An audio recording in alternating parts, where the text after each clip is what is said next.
আজকাল নাকি সম্পর্কেরও বেচাকেনা হয়, তাও আবার খোলা বাজারে, নিলামেও উঠে কখনো কখনো।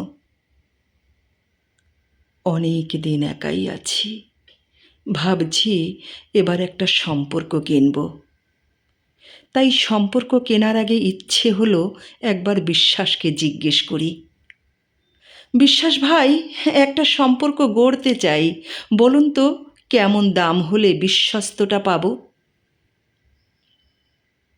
বিশ্বাস কিছুক্ষণ চুপচাপ রইল, তারপর বলল, সম্পর্কের বাজার এখন ভীষণ চড়া, সবই তো ডিজিটাল ডিভাইসের দখলে।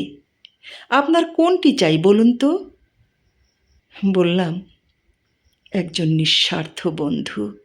বিশ্বাস হা হা হা হা করে হেসে বলল, বোকা, ওসব সম্পর্ক বাজারে মেলে নাকি?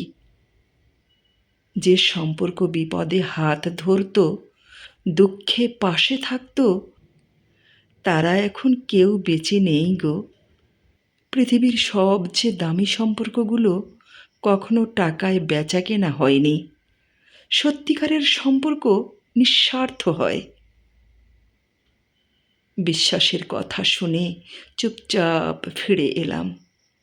সম্পর্ক কেনার ইচ্ছেটা আর রইল না, বরং ভাবলাম এই স্বার্থের বাজারে আর কোনো বন্ধু চাই না।